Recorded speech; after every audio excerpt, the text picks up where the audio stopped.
Hello, नमस्कार. कसे आहेत सर्व? मस्त आहेत ना? मस्तच राहा.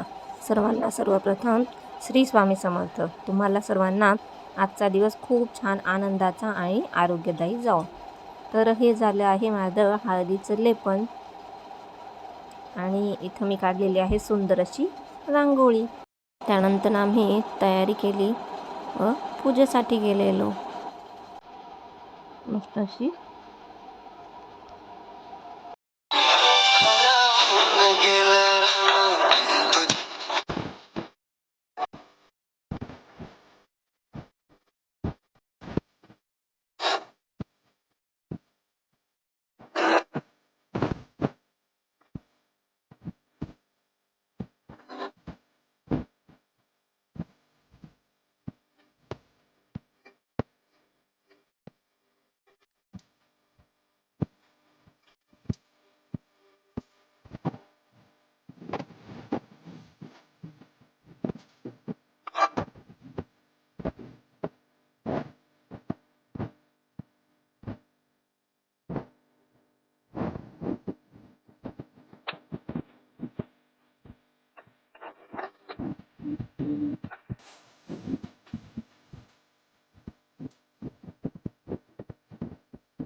मस्त मजा आली. एक मोठा डिफरन्स पाहिला तो म्हणजे पुरुषसुद्धा होते.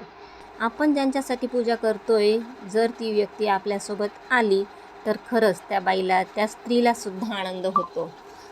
खूप जण होते तेथे. एवढं छान वाटत होतं ना. त्या बायकांची चेहऱ्यावरची जी स्माईल होती ना, ती खूप मौल्यवान वाटत होती. की ज्या टायमाला त्या पूजा करतायत त्यावेळेस त्यांचा नवरा समोर आहे. मला असं वाटतं त्यात लाजण्यासारखं काही नाही आहे. कारण खूप पुरुषांना लाज वाटते. अशा ठिकाणी कसं जायचं? तर असे काही नाही आहे. तुम्ही तुमच्या वाईफसाठी जात आहेत, तुमच्या बायकोसाठी जात आहेत, जी तुमच्यासाठी पूजा करते. 7 जन्म हाच नवरा मिळू दे याच्यासाठी ती मनापासून पूजा करते, उपवास करते. तिच्यासाठी जाणं तर बनत आहे असं मला वाटतं. एनिवेज छान वाटलं. मस्त पूजा झाली आजची. शिवाय आणि ओम तर स्कूलमध्ये गेलेले. ते आल्यानंतर आणि ओमने फोटो काढलेले. सर्वांना श्री स्वामी समर्थ.